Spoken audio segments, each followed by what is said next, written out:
하나님 홀로 영광 받으신 줄 믿습니다. 할렐루야. 앞뒤 좌우 사람 보고 인사하겠습니다. 참 잘 오셨습니다. 주님의 이름으로 사랑합니다.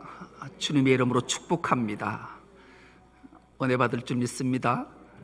오늘 우리 함께 은혜 받고자 하는 말씀의 제목은 하나님만이 행복을 주십니다. 이런 제목으로 함께 은혜를 나누겠습니다. 고려대 사회심리학 교수로 있는 허태균이라는 교수님이 계세요. 이분이 재밌는 책을 여러 권 썼는데 두 권의 책을 소개하려고 해요. 이분이 가끔은 제정신이라는 책을 썼고, 또 하나는 어쩌다 한국인, 이런 책을 썼어요. 제목만 들어와도 좀 되게 호감이 가잖아요. 가끔은 제정신으로 살아야 되고, 어쩌다 한국인이 되었는가, 이런 책인데, 이 책의 한 대목들을 소개하면 그래요. 한국 사람들의 기질이라는 게 되게 있어요. 특히 한국인의 기질은 다혈질 기질이 있잖아요.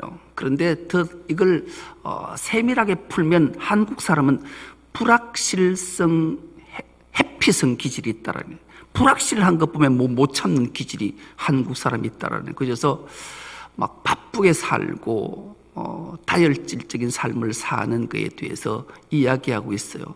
여러분, 한국이 세계에서 가장 독특한 나라 중에 한 나라잖아요. 왜냐하면 원조를 받던 나라에서 원조하는 나라. 그래서 지금 원조를 받던 우리 세대 때 원조를 받았잖아요. 제 세대 때 원조 받았어요. 제가 초등학교 다닐 때 미국에서 그 우유하고 빵가루 막 받아 먹었던 기억이 있거든요. 그런데 지금은 세계에서 세계에 가장 많은 원조를 하는 나라 중 한 나라예요. 가난한 나라, 지진이나 전쟁이나 이런 나라들에게 우리나라가 상당히 많은 도움을 주는 나라예요. 그래서 한강의 기적을 이룬 나라다. 그런데 지금은 한국을 보면 헬조선이라는 말이 MZ세대에서 입 밖에 내고 있는 거라는 거죠. 그래서 한국 사람들이 그런 좋은 것도 있지만 지금 자꾸 나쁘게 되는 이유가 심리가 이런 것들이 있어서 6개 심리를 어쩌다 한국인이라는 책에서 이분은 밝히는데, 재밌는 것 하나를 소개하면 한국 사람이 이 다혈질이라는 기질을 갖고 있어서 장점이 되게 많은데 단점 딱 하나가 있다라는 게, 그 단점이 뭘까요? 그 단점이 인내할 줄 모르는 단점이 있다라는 거예요. 한국 사람들이 인내를 잘 못한대요. 이분의 허태균 교수의 강의를 들었던 한 그리스도인이 동의가 됐어요. 나는 불확실한 것 보면 못 참아. 그런데 사람은 인내할 줄 알아야 돼. 하나님께서도 말씀으로 인내하라 했으니, 그래서 나는 하나님 앞에 간절히 인내에 대해서 기도해야 되겠다. 이래서 하나님 앞에 이런 기도를 했대요. 하나님, 저는 인내가 부족합니다. 하나님, 저에게 인내를 주옵소서.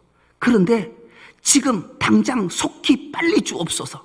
이렇게 기도했다라는 거예요. 참 한국 사람의 기질이 바뀌지 않는 모습을 보게 돼요.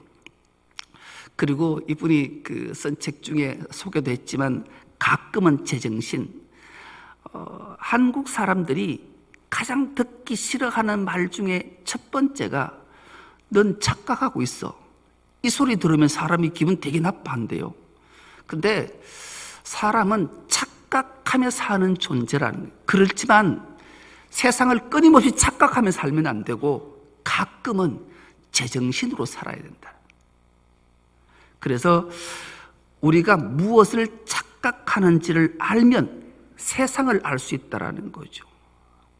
이 책을 읽으면서 저는 이 말에 동의하면서 이 말을 하나 덧붙이게 됐어요. 우리가 무엇을 착각하는지를 알면 신앙과 믿음을 알 수 있어요. 내가 신앙생활하면서 믿음생활하면서 무엇을 착각하고 신앙생활을 하고 있는지, 믿음생활을 하고 있는지를 알면 내 믿음과 신앙은 확 달라질 수 있어요. 이 책에서 가장 사람이 착각하고 사는 것 중에 두 가지가 있는데, 하나는 복권에 대한 착각, 또 하나는 사람 마음에 대한 착각을 하고 산대요. 여러분, 로또 복권에 당첨될 확률이 사람이 벼락을 맞아 두 번 죽을 확률이 돼야 로또에 당첨이 된대요. 우리가 흔히 그런 말 하잖아요. 저 벼락 맞아 죽을 X 뭐 이런 말 하잖아요. 그 벼락 맞아 죽을 확률이 얼마나 희박하냐고요. 그런데 한 번도 아니고 두 번 맞아 죽어야 로또가 한 번 걸릴 확률이 있는 건데 사람들은 이런 착각을 한다는 거예요. 내가 복권을 로또를 사면 죽기 전에 한 번은 당첨 안 될라. 그런 착각을 하면서 복권을 산대요. 정말로 제가 지난번에 있었던 교회 장로님은 저한테 복권 모아놨는 앨범, 이만큼 두꺼운 앨범에 복권 1회부터 지금까지 복권을 매주 5장, 10장씩 사요. 그러니까 이분이 한 4, 50년 안 됐겠어요, 복권 산 지가. 근데 제가 기념으로 2권을 주셨는데, 나중에 그거 돈 되지 싶어요. 그분은 죽기 전에 한 번은 안 걸릴라. 그런 마음으로 지금도 복권을 사고 계세요. 나이가 8이 넘었는데. 사람은 이런 착각을 한대요. 또 하나는 남자, 여자가 서로 사랑할 때 우리 사랑은 영원할 것 같다는 착각을 하고 사랑하고 결혼한대요. 그러면서 이분이 책에 재밌는 글을 하나를 소개했는데 이래요. 이제 새내기가 되어서 학교에 이제 강의를 들으러 가잖아요. 들어갔는데 정말로 빨간 원피스를 입은 학생이 얼마나 이쁘고 아름다운지 한눈에 반했어요. 그래서 2시간, 우리 보통 대학은 강의 시간을 2시간, 3시간씩 해요. 한 과목이. 2시간 강의를 들으면서 강의를 다 마치고 나오면서 친구한테 이렇게 물었더래. 야, 저 학생 나 좋아하는 것 같아. 왜냐하면 저 학생이 나를 2시간 수업 중에 무려 13번이나 쳐다봤어. 이랬다라는 거예요. 진짜. 근데 사실은 내가 그 여학생을 130번 봤거든.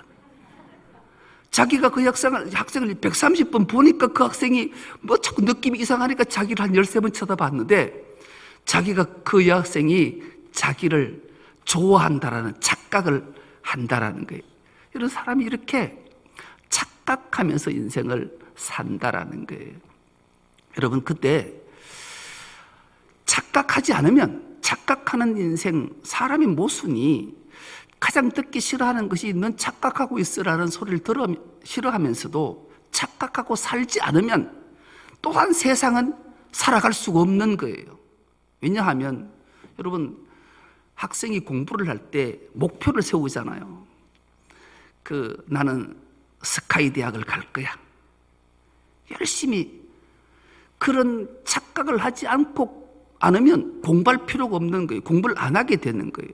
아니, 목표가 없는데 내가 무슨 공부할 일이 뭐 있나 이렇게 하면 아무 소용이 없는 거예요. 직장에 들어가서 나는 반드시 직장에서 높은 자리 내지는 오너가 될 거야. CEO가 될 거야.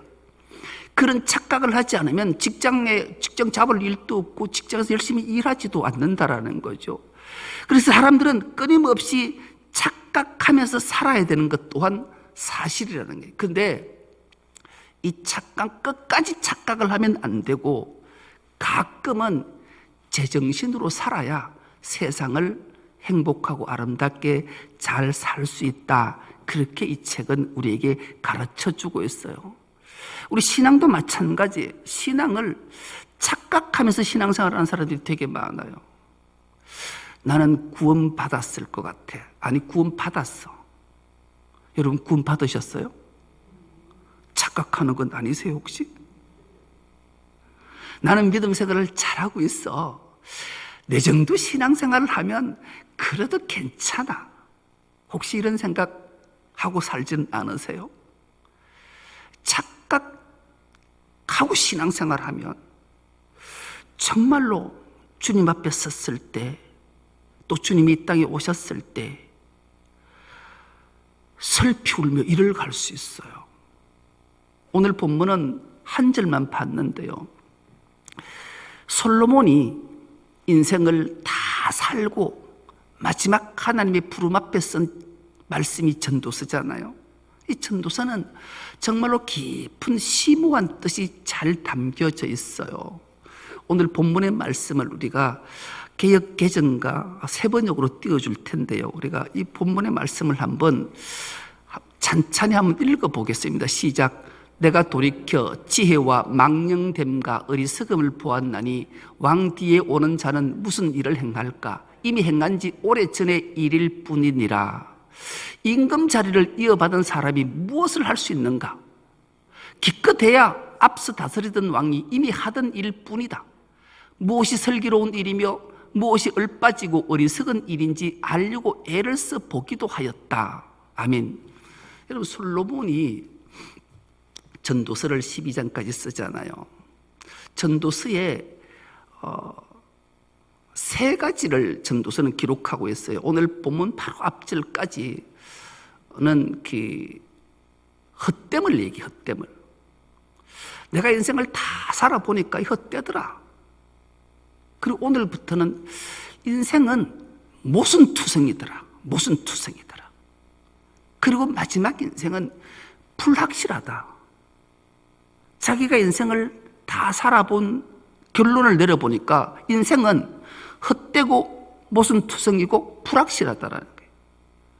그런데 인생은 사람은 행복하기를 바라고 만족하기를 바라고 즐겁기를 바라는데 무엇이 우리를 만족하게 하고 행복하게 할까? 하나님만이 우리에게 행복을 주시는 줄 믿습니다. 이것을 솔로몬이 깨닫고 자신을 후회하고 기록하고 오늘 우리에게 들려주고 있는 말씀이에요. 먼저 솔로몬이 어떤 인생을 살았는가? 여러분, 진짜로 세상에 자기가 마음으로 생각하고 눈으로 보고 모든 것들을 다 해보고 산 인생이 있을까요? 아마 없을 거예요. 그런데 솔로몬만, 아마 전 이게 다른 누구가 있는지는 모르겠는데 제가 지금까지 알고 있는 건 성경이든 세상이든 우리가 뉴스로 하면서 크으로 듣든 어쨌든 간에 자기가 마음으로 생각하고 눈으로 보고 하고 싶은 것 싹 다 하고 산 사람은 유일하게 솔로몬 하나밖에 없었어요. 이런 인생을 살아본 사람이 누가 있겠냐고요. 어느 정도인가 하면 오늘 본문 읽지는 않았지만 2장 1절에는 이런 말씀이 기록되어 있는데 이 말씀도 우리가 한 목소리 한번 합독해 보겠습니다. 나는 내 마음에 이르기를 자, 내가 시험 삼아 나를 즐겁게 하리니 너는 낙을 누리라 하였으나 보라 이것도 헛되도다. 여러분, 솔로몬이 자기 마음에 이르기를 내가 시험 삼아서 나를 한번 즐겁게 해볼까? 이런 시험 삼아서 즐겁게 해보겠다라는 거예요. 그러니까 마음으로 생각하고 눈으로 보는 것, 하고 싶은 것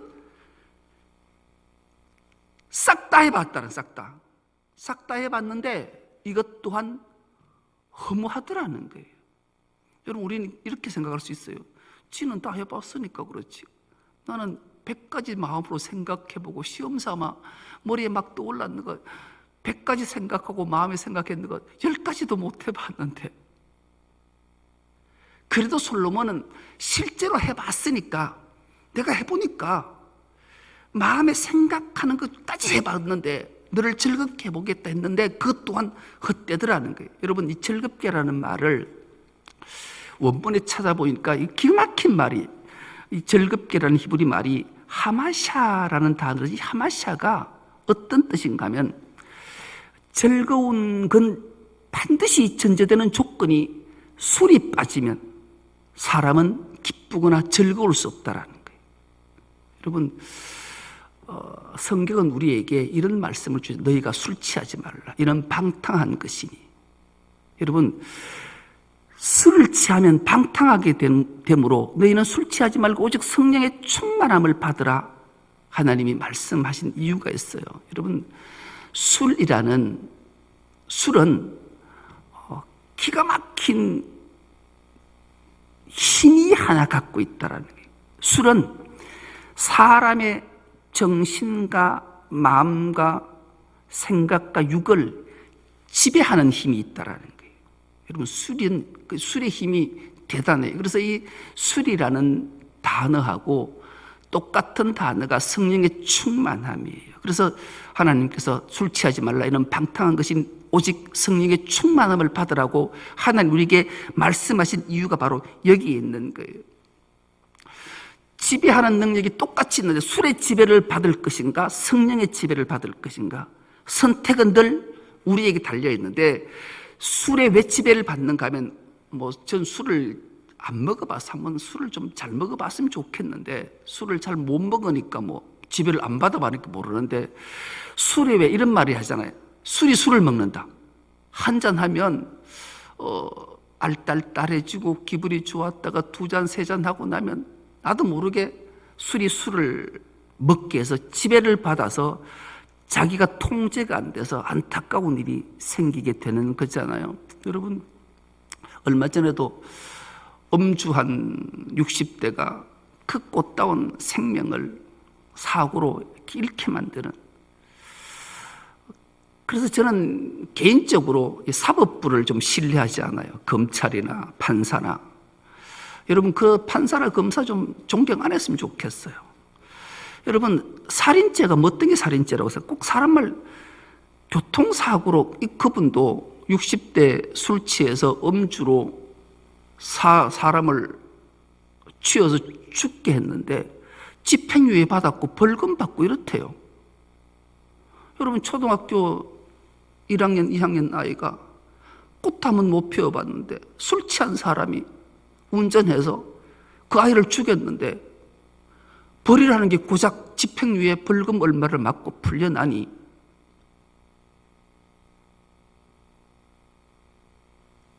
얼마나 이게 부모로서 고통스러운 일이냐고요. 근데 왜 판결을 그래 할까요? 여러분, 판검사가 사법고시를 패스하고 가장 먼저 임관을 딱 받으면 첫 번째 배우는 게 폭탄주 배워요. 폭탄주. 술 먹는 거 배운단 말이에요, 판검사들이. 그리고 자기들이 늘상 술에 찌들어 사니 술 먹고 사고 치는 건 간대하게 판결을 하고 기소를 하는 거예요. 그러니 음주운전을 해서 그렇게 많은 사람을 죽여도 벌을 받지 않으니 아주 우습게 생각하는 나라가 돼버린 거예요. 너무 가슴 아프지 않나요? 왜요? 술의 지배를 받기 때문에 그런 일들이 일어난 거예요. 참으로 안타깝기 거지없죠. 그런데 이런 착각 속에 살면 그 인생이 끝이 나요. 그러나 반드시 가끔은 제정신이 돌아와야 돼요. 내가 술의 지배를 받아서 안 되겠구나. 제정신을 차리면 그로부터 헤어나올 수 있는, 여러분, 세상의 모든 학문 중에 가장 귀하고 존귀한 학문이 뭐겠어요? 그것을 우리는 신학이라 그래요. 신학. 개인적으로 저는 우리 전 교인들이 신학화 되기를 바라는 사람 중에 한 사람이에요. 왜 신학이, 다른 학문도 철학이나 인문학이나 이런 학문들이 신학을 인정해 주는가 하면, 신학은 다른 학문과 다른 게 사람의 생명과 목회를 위해 존재하는 학문이기 때문에 그래요. 생명을 귀히 여기는, 영원한 생명의 길이 어디로 가는지를 가르쳐 주는 것이 신학이기 때문에 신학은 귀한 학문이에요. 신을, 하나님을 배우는 학문이기에 인간이 살아가는데 인간을 위한 학문과는 차원이 다르기 때문에 그래요. 그래서 신학은 아주 귀하다 아니할 수 없어요. 그래서 세상은 이런 말을 하잖아요. 네 공부 좀 해라. 공부해서 남 주나. 근데 신학은 공부해서 남 주자라는 것을 가르치는 거예요. 여러분, 우리가 신학을 열심히 해가지고 자기가 드러나고 자기가 존경받고 자기가 잘 살려고 하는 신학 공부하는 사람 없어요.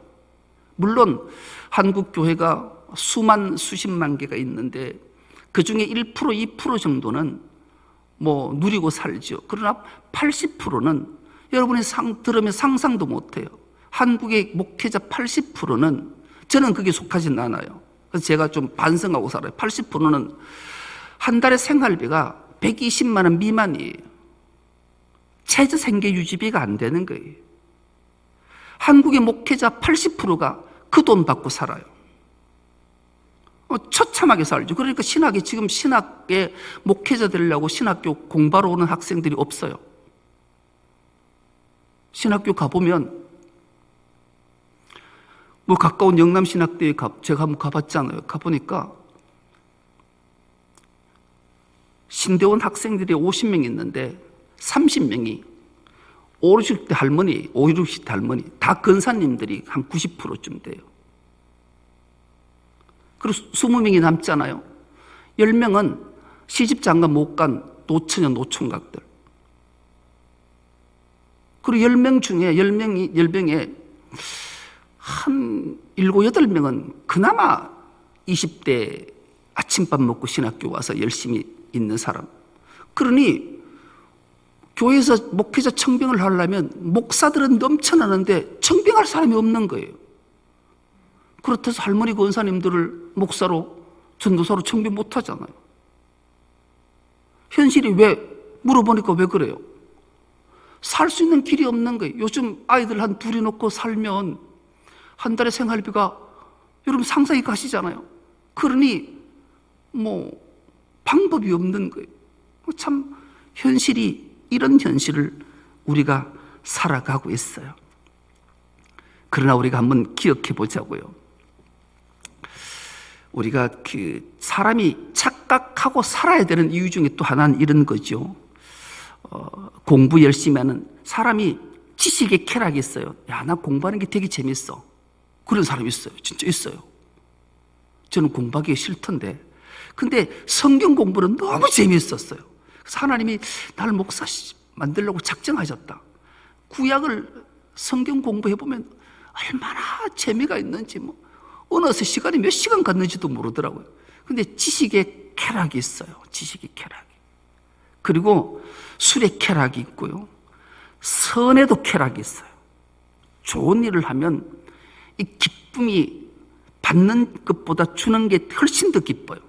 그런데 여기에 하나님 마음이 없는 것, 사람의 생명을 살리는 게 없는 지식, 술, 선, 아무 소용이 없더라. 이것을 솔로몬이 깨달았다라는 거예요. 그래서 그 좌절을 맛본 게 오늘 바로 읽지는 않았지만 바로 본문 12절 앞절 11절에 이런 말씀이 기록되어져 있어요. 그 후에 내가 생각해 본즉 내 손으로 한 모든 일과 내가 수고한 모든 것이 다 헛되어 바람을 잡는 것이며 해 아래에서 무익한 것이로다. 아멘. 여러분, 솔로몬이 싹 다 해봤는데 결국은 헛되고 허무하다고 고백하고 있는 거예요. 그러면서 모순에 대해서 이야기를 하는 게 오늘 본문의 이야기거든요. 탈무드에 아주 재밌는 이야기가 하나가 있어요. 여호와의 신포도라는 이야기가 있는데, 여러분, 포도는 나무잖아요. 포도나무에 정말 포도나무 꼭대기에 정말 너무 탐스러운 포도송이가 하나가 딱 열려 있어요. 저거 한번 따먹어 봤으면 소원이 없겠다 그랬어요. 그래서 여우들이 딱 모였어요. 근데 포도나무 꼭대기에 정말로 탐스러운 포도송이 하나가 딱 열렸는데 이걸 따먹을 사람이 밑에 여우들은 수십 마리가 모여서 나무에 올라가서 꼭대기에 딱 올라갈 여우는 딱 한 마리 뿌리잖아요. 그리고 거기서 경쟁하는 거예요. 싸우는 거예요. 제일 힘센 놈이 드디어 다 평정하고 그 포도나무를 향해 그 한 송이를 따먹기 위해 열심히 올라갔어요. 정상에 딱 올라가서 포도 하나를 딱 땄어요. 여러분, 땄을 때 그 기분이 어떨까? 이야, 이건 꿀이 막 떨어지고 기가 막힌 맛일 거라 하고 딱 따서 입에 탁 넣어서 깨물었는데, 이게 상상하지 못할 신포도예요. 신맛이 막 입에 막. 그런데 밑에 있는 여우들은 부러우니까 보고, 야, 맛이 어때? 맛이 어때? 어떤 맛이야? 막 꿀맛이야? 단맛이야? 막 묻는 거예요. 그럴 때 이 여우가 엄지를 탁 하면서 죽인다. 밑에 사람들은, 밑에 이 여우들은 막 부러워 죽는 거예요. 근데 자기는 막 쉬어서 푹 몸을 떨면서 막 죽인다 이러고 내려왔어요. 그 다음 놈들이 막 쌓아가지고 두 번째 놈이 또 이제 올라간 거예요. 딱 올라가서 딱 떠가지고 탁 먹었는데 이것도 막 몸이 쭉 떨리고 쉰 거예요. 또 밑에 애들이 막 그거 어때 맛이 어때 묻잖아요. 그런데 이놈이 자기도 죽인다. 그래 놓고는 첫 번째 놈을 싹 쳐다보는 거예요. 저 새끼 날 속였다고. 솔로몬이 인생을 살아보니 이런 모순, 거짓말, 이 탈무드가 우리에게 주는 교훈이 뭐예요? 이 솔로몬이 다 살아보니 인생은 그렇게 모순 덩어리. 왜 모순 덩어리인가? 그 이유는 바로 하나님 없는 자의 삶은 헛되고 모순 덩어리고 거짓말하고 착각 속에 사는 것을 우리에게 깨닫게 하기 위해 솔로몬은 피를 토하는 심령으로 오늘 우리에게 말씀하시는 거예요. 여러분, 우리 인생이 삶이 행복하십니까? 행복하다면 하나님이 주신 행복인 줄 믿습니다. 내 삶이 나는 참 만족도 못하고 행복하지도 못하면 나는 하나님 없는 삶을 살고 있지는 않은가를 되짚어보고 십자가 아래로 하나님 품 안으로 달려가는 은혜가 있길 축복합니다. 그럼 반드시 하나님은 우리를 행복하게 해주실 줄 믿습니다. 솔로몬이 이 모든 것들을 다 경험해보고 좌절을 맛보고 헛된 것을 맛보고 피를 토하는 심령으로 오늘 우리에게 들려주고 있기 때문에 그래요. 그러면서 솔로몬은 이 헛되고 모순덩어리고 불확실한 것을 16절로 이렇게 표현하고 있는데 16절도 우리가 한 목소리로 한번 합독해 보겠습니다. 지혜자도 우매자와 함께 영원하도록 기억함을 얻지 못하나니 후일에는 모두 다 잊어버린 지 오래일 것임이라. 오라, 지혜자의 죽음이 우매자의 죽음과 일반이로다. 아멘. 여러분, 이 말을 풀면 그래요. 지혜자나 우매자나 똑똑하거나 미련하거나 기억함이 없이 똑같이 인생은 사람은 죽는다라는 거예요. 여러분, 누구가 생명 있는 모든 사람은 반드시 죽을 거예요. 나도 죽고 여러분들이 죽을 거예요. 죽은 자의 입는 옷은 수의라 하잖아요. 그 수의는 주머니가 없어요. 가져갈 게 아무것도 없다라는 말이에요. 그래서 우리는 이 헛된 인생을 어떻게 살 건가? 하나님이 함께해서 하나님이 우리에게 주시는 행복을 누리기 위해서는 하나님의 뜻대로 살아가는 것, 말씀대로 살아가는 것만이 헛된 인생, 모순덩어리 인생, 불확실한 인생에서 정말로 만족과 행복과 기쁨과 즐거움을 누릴 수 있다는 게 주님의 마음이 뭐예요? 겸손한 마음이고 베푸는 마음이고 남을 위한 마음, 남을 나보다 낫게 여기는 마음, 자기 목숨을 십자가에 내어놓고 다른 생명을 구하는 삶을 사셨기에 우리가 그런 삶을 살면 죽어도 살겠고 물어 살아서 그걸 믿고 실행하는 자는 영원히 죽지 아니할 거라고 주님이 말씀하시기에 이것들을 실천하고 행동해내므로 그런 복된 삶을 살아가는 우리 모두가 될 수 있기를 간절히 기도합니다. 하나님 아버지, 고맙고 감사합니다. 부활절 세 번째 주일을 허락해 주시고 하나님만이 행복을 주신다는 것을 솔로몬의 입을 통해서 우리에게 들려주시니 감사합니다. 인생에는 헛된 것과 모순과 불확실한 것들이 우리를 엄습해서 우리를 착각하게 만들지만 하나님께서 우리와 함께 하심으로 하나님 없는 자의 삶의 모습에서 하나님이 있는 자의 삶의 모습이 변화되고 행복할 수 있는 길을 우리에게 열려주시고 알게 해 주셨사오니 우리 모두가 하나님 있는 자의 삶, 하나님이 함께 하시는 자의 삶을 살아서 행복한 삶, 기쁨의 삶, 복된 삶을 다 살아가는 주의 백성들 되게 하여 주옵소서. 감사드리오며 예수님의 이름으로 기도드리옵나이다. 아멘.